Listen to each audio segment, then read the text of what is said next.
Let's get right into it. Number 1. Emotional lag.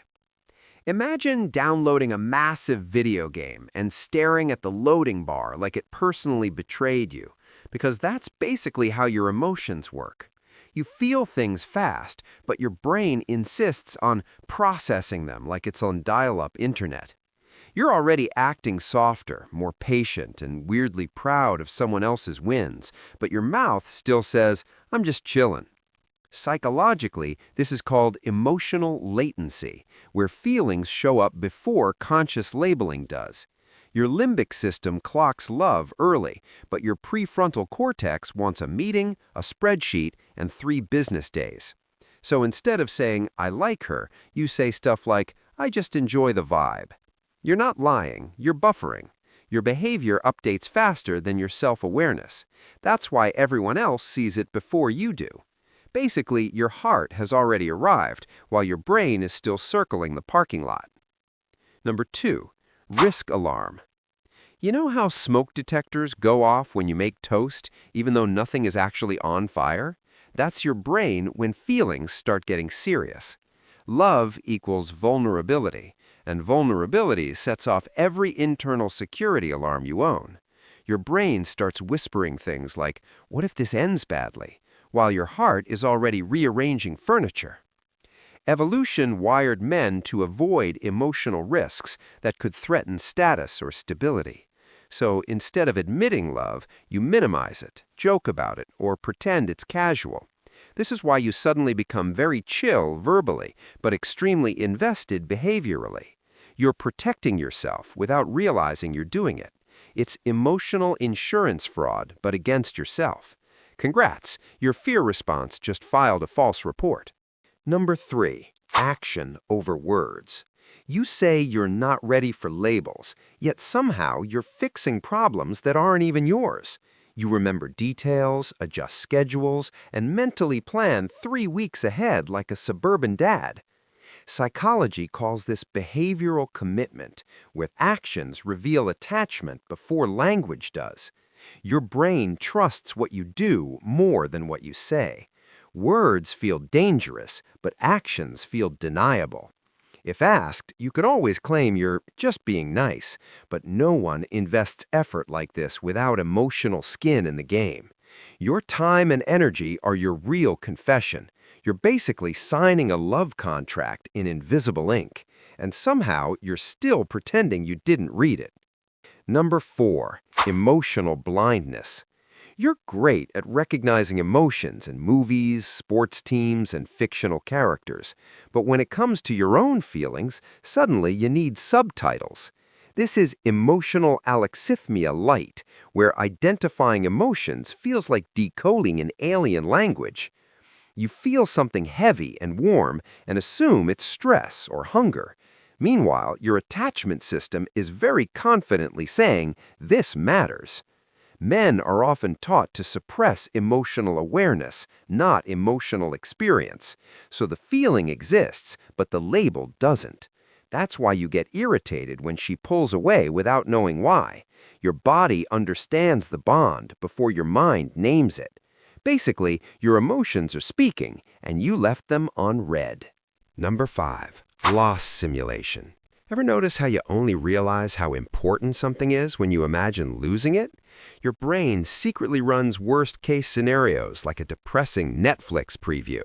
If the idea of her leaving hits harder than expected, that's not nothing. Neuroscience shows imagined loss activates similar brain regions as real loss. So even before love is admitted, your brain rehearses grief. That rehearsal deepens emotional attachment without your permission. You don't say, "I love her," but you absolutely panic at the thought of absence. That's attachment forming in real time. You call it anxiety, but it's emotional investment. Your brain already knows the stakes, even if you won't say them. Number 6. Identity shift. One day you realize your routines have quietly changed. Your music, habits, priorities, and future thoughts now include someone else by default. Psychologically, this is self-expansion, where another person becomes part of your identity.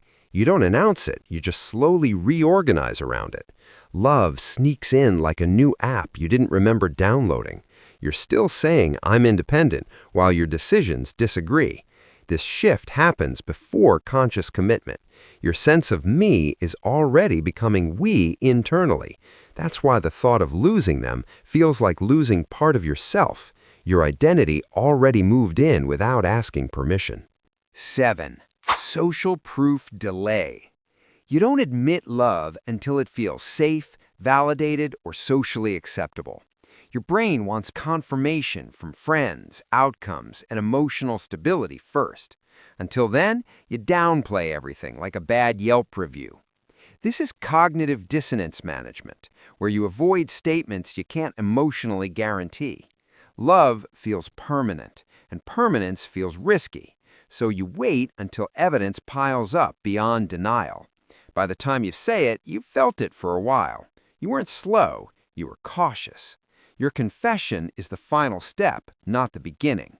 Basically, love showed up early, but your pride needed proof. 8. Comfort override. You know that moment when you stop trying to impress and start trying to be comfortable? You wear the ugly hoodie, say the dumb thought out loud, and somehow don't feel the urge to escape afterward.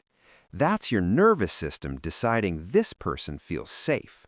Psychologically, safety is the gateway drug to love. Your brain relaxes, cortisol drops, and suddenly you're more yourself than usual. You don't call it love, you call it easy or natural. But comfort is intimacy wearing sweatpants. You don't feel the need to perform, and that's not accidental. Your body already trusts before your mouth catches up. Basically, your nervous system signed the lease before you read the contract. 9. Emotional prioritization. At some point, their mood starts affecting yours more than you'd like to admit. A good message lifts your whole day, and a cold reply ruins your appetite. That's emotional prioritization, and it's a huge deal. Your brain is literally assigning them higher emotional weight. This isn't obsession, it's attachment hierarchy forming. You still say, "I don't care that much," but your reactions disagree loudly. Your emotional stock market is now tied to their behavior. You're invested, whether you admit it or not. This is why indifference is impossible to fake long-term. Congratulations, your feelings just bought majority shares. 10. Future leakage. You casually say things like, "We should go there someday," and immediately pretend it meant nothing. That's future-oriented thinking slipping out accidentally. Your brain doesn't plan futures with people it doesn't care about. Psychology shows imagining shared futures strengthens emotional bonds. You're already mentally placing them in upcoming chapters. You don't announce it, it just leaks through language. Then you backpedal like you tripped over a confession, but your subconscious already RSVP'd. Love often reveals itself in someday sentences. Basically, your future plans snitched on you. 11. Emotional defensiveness. You suddenly get weirdly defensive when someone criticizes them. Not loud, not dramatic, just internally offended. That's protective instinct kicking in early. Your brain is extending your self-concept to include them. So, an attack on them feels personal. You still claim neutrality, but your emotions picked a side. This is bonding through shared identity. You don't say, "I love her," you say, "That's not fair." Your loyalty shows up before your confession does. Your emotions just chose a team without asking you. 12. The delay illusion. By the time you finally admit you're in love, it feels sudden. But it wasn't sudden at all. It was cumulative. Your brain stacked moments quietly in the background. Each laugh, conflict, comfort, and memory added weight. You didn't fall all at once, you sank slowly. The admission feels late because it is. You caught up to feelings that had a head start. That's why love feels obvious in hindsight. You weren't unaware, you were behind schedule. Basically, love arrived early and waited for you to notice. That's all for today. I'll be making more videos like this, so subscribe if you don't want to miss them.